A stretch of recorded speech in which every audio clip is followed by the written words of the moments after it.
हमारी आज की इस अविस्तृत चर्चा में स्वागत है। इस गहन अध्ययन में जुड़ने के लिए बहुत बहुत धन्यवाद। आज का हमारा मिशन बहुत ही स्पष्ट और सच कहूं तो बेहद रोमांचक है। बिल्कुल। उपलब्ध वैज्ञानिक दस्तावेजों और मनोवैज्ञानिक सिद्धांतों के आधार पर आज हम ये डिकोड करने की कोशिश करेंगे कि मानव स्मृति यानी हमारी याददाश्त वास्तव में कैसे काम करती है। हम चीजों को कैसे याद रखते हैं, क्यों भूल जाते हैं, और सबसे महत्वपूर्ण बात कि हम अपनी इस मानसिक मशीनरी को कैसे हैक कर सकते हैं ताकि ये बेहतर काम करे। सही कहा। तो इस चर्चा की शुरुआत करने के लिए चलिए समय में थोड़ा पीछे चलते हैं। एक ऐसे वैज्ञानिक की कहानी से शुरू करते हैं जिसका काम सुनने में आप थोड़ा पागलपन लग सकता है। हरमन एबिंगहॉस। हाँ, हरमन एबिंगहॉस। साल था 1885। एबिंगहॉस ये समझना चाहते थे कि इंसान का दिमाग नई जानकारी को कैसे ग्रहण करता है। और उनके प्रयोग की सबसे दिलचस्प बात ये थी कि उन्होंने किसी और को नहीं बल्कि खुद को ही अपना गिनी पिग बना लिया था। बिल्कुल, लेकिन उनके सामने एक बड़ी समस्या थी। अगर वे याद करने के लिए आम शब्दों का इस्तेमाल करते, जैसे कुत्ता, पेड़ या घर, तो उनके दिमाग में पहले से मौजूद यादें और भावनाएं उस प्रयोग में दखल दे सकती थीं। एकदम सही। इसलिए उन्होंने एक बिल्कुल नया रास्ता चुना।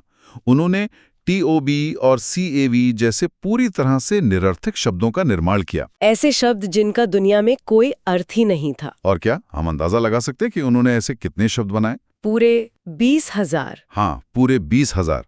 उन्होंने इन निरर्थक शब्दों की लंबी लंबी सूचियां बनाई और उन्हें रटने की कोशिश की। इस थका देने वाले प्रयोग का उद्देश्य केवल यह साबित करना था कि अर्थपूर्ण चीजें हमारे दिमाग में ज्यादा मजबूती से टिकती हैं, जबकि बिना अर्थ की जानकारी बहुत जल्दी वाष्पित हो जाती है। और जब हम स्मृति के काम करने के तरीके का विश्लेषण करते हैं तो किसी भी जानकारी को हमारे दिमाग में मुख्य रूप से 3 चरणों से गुजरना पड़ता है।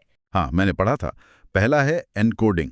ये वो प्रक्रिया है जहां बाहरी जानकारी को हमारे दिमाग की भाषा में बदला जाता है। कूट संकेतन। दूसरा है स्टोरेज, यानी उस जानकारी को सहेज कर रखना। और तीसरा है रिट्रीवल, मतलब जरूरत पड़ने पर उस सुरक्षित जानकारी को वापस अपनी चेतना में लाना। ये बिल्कुल सही बुनियादी ढांचा है। और जब हम इन 3 चरणों की बात करते हैं तो पहली नजर में ये किसी कंप्यूटर की हार्ड ड्राइव की तरह लग सकता है। कीबोर्ड से कुछ टाइप किया, हार्ड ड्राइव में सेव हो गया, और फिर जब चाहे फाइल खोलकर उसे जस का तस वापस स्क्रीन पर ले आए। लेकिन विज्ञान हमें बताता है कि मानव मस्तिष्क इस कंप्यूटर एनालॉजी से कहीं अधिक जटिल है। मतलब ये कोई साधारण मशीन नहीं है। बिल्कुल नहीं। एक कंप्यूटर ठीक वही वापस देता है जो उसमें डाला गया था, लेकिन इंसान का दिमाग जानकारी को अपने पुराने अनुभवों और भावनाओं के साथ मिलाकर फिर से गढ़ता है। तो हर बार जब हम किसी पुरानी घटना को याद करते हैं तो हम वास्तव में उस याद को एक नया आकार दे रहे होते हैं। हाँ, स्मृति कोई निष्क्रिय गोदाम या धूल भरी लाइब्रेरी नहीं है। ये एक बेहद सक्रिय कार्यशाला है जहां यादें लगातार टूटती और बनती रहती हैं। ठीक है, आइए इसे विस्तार से समझते हैं। अगर ये एक कार्यशाला है तो ये व्यवस्थित कैसे है? दस्तावेजों में स्मृति के कई मॉडलों का जिक्र है। एक समय था जब वैज्ञानिक इसे बस एक साधारण फाइलिंग कैबिनेट मानते थे। फिर सूचना प्रक्रिया मॉडल सामने आया, एटकिंसन और शिफ्रिन का। सही। इस सिद्धांत के अनुसार जानकारी एक फनल या कीप की तरह काम करती है।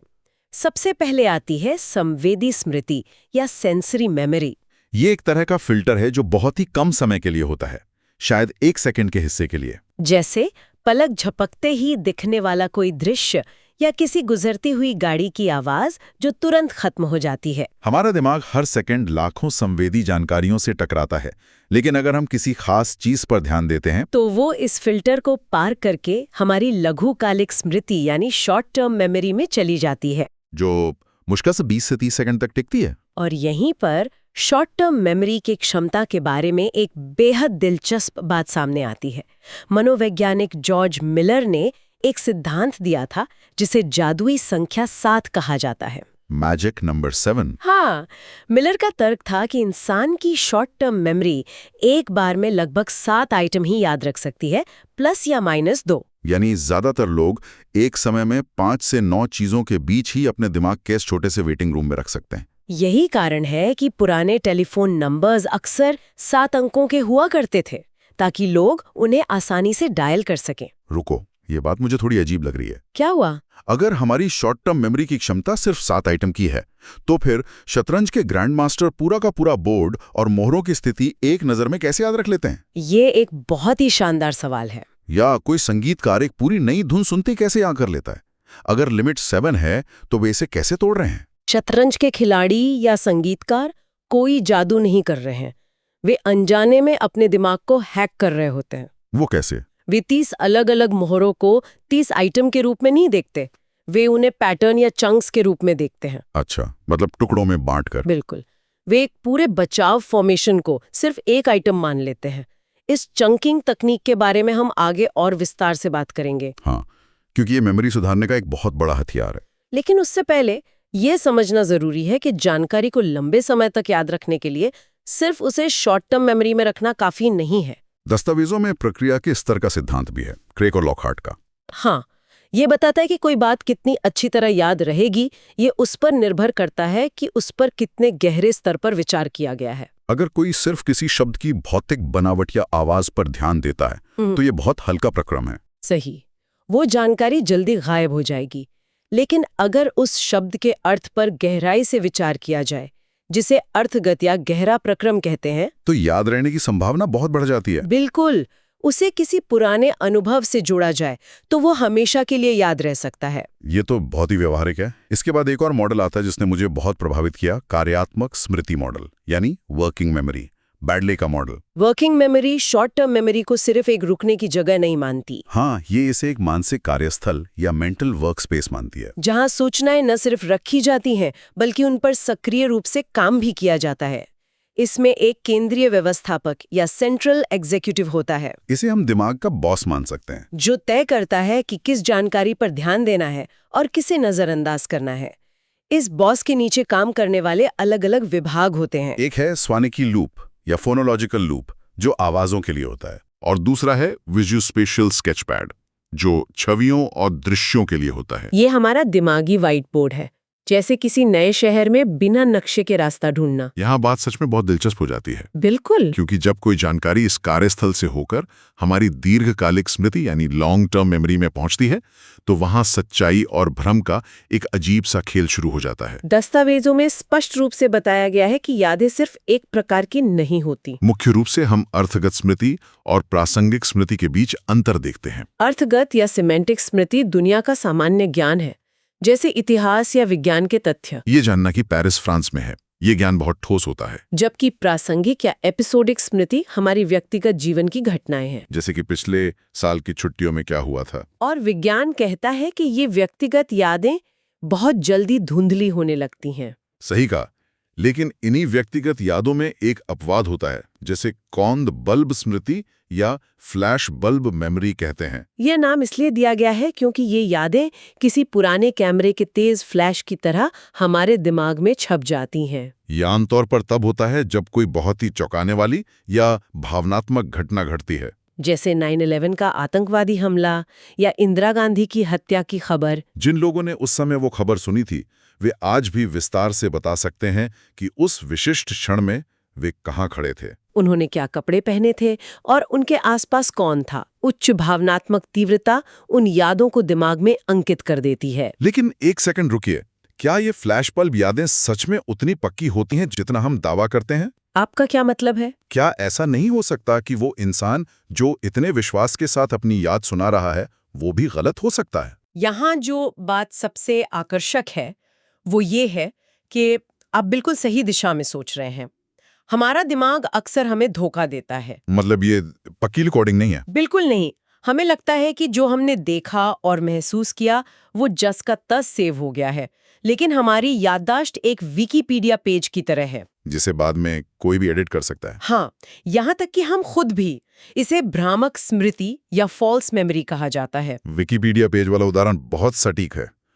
मतलब कोई भी आके उसमें नई जानकारी जोड़ सकता है और हमें पता भी नहीं चलेगा। दस्तावेजों में एक बेहद चौंकाने वाले अध्ययन का जिक्र है। शोधकर्ताओं ने पाया कि लगभग 20% लोगों को ऐसी चीजों की भ्रामक स्मृति हो सकती है जो उनके बचपन में कभी हुई ही नहीं। 20%?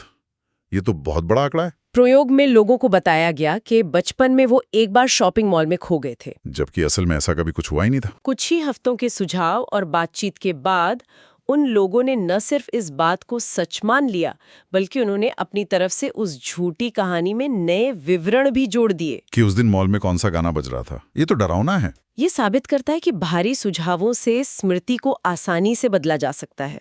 तो इस सब का असल मतलब क्या है? हम चाबियां या नाम क्यों भूल जाते हैं? आखिर हम चीजें भूलते क्यों हैं? यहीं पर एबिंगहॉस का वो मशहूर विस्मरण वक्र या फॉरगेटिंग कर्व सामने आता है। उन्होंने साबित किया है कि सीखने के तुरंत बाद भूलने की गति सबसे तेज होती है, कुछ ही घंटों में। और फिर ये वक्र धीमा हो जाता है। मनोवैज्ञानिकों ने विस्मरण के कुछ प्रमुख सिद्धांतों की पहचान की है। सबसे पहला है अवरोध का सिद्धांत।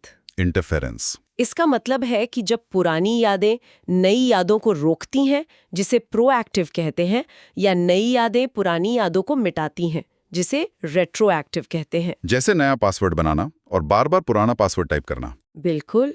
दूसरा सिद्धांत है चिन्ह-ह्रास सिद्धांत या डिके थ्योरी। यूज इट और लूज इट, समय के साथ स्मृति के निशान मिट जाते हैं।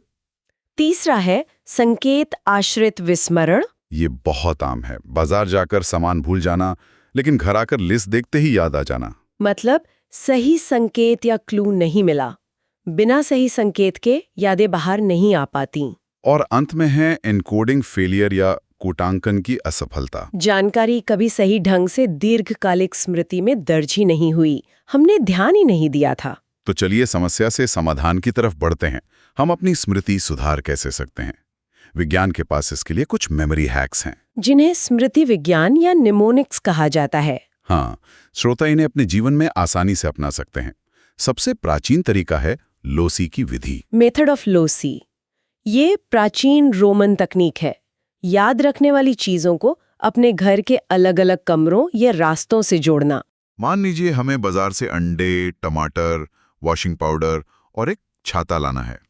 तो हम मानसिक रूप से अपने घर में प्रवेश करते हैं। मुख्य दरवाजे पर एक विशालकाय अंडा हमारा स्वागत कर रहा है। लिविंग रूम के सोफे पर हजारों टमाटर पिचक रहे हैं। टीवी के ऊपर वॉशिंग पाउडर का पहाड़ है और बेडरूम में छत से एक विशाल छाता लटक रहा है। ये तस्वीरें जितनी अजीब होंगी, दिमाग उन्हें उतनी आसानी से याद रखेगा। बिल्कुल। एक और बहुत ही मजेदार तरीका है मूल शब्द विधि या कीवर्ड मेथड। यह विदेशी भाषाएं सीखने में बहुत काम आती है। दस्तावेजों में एक उदाहरण है अंग्रेजी का शब्द स्काउल, जिसका मतलब है क्रोधित होना। अब स्काउल सुनने में आउल यानी उल्लू जैसा लगता है। तो इसे याद रखने के लिए हम दिमाग में एक क्रोधित उल्लू की तस्वीर बना सकते हैं जो त्योरी चढ़ाए बैठा है। अगली बार स्काउल सुनते ही वो उल्लू याद आ जाएगा। संगठन का उपयोग भी बहुत प्रभावी है, जैसे कि हमने पहले चंकिंग के बारे में बात की थी। हाँ, शतरंज के खिलाड़ियों वाली बात।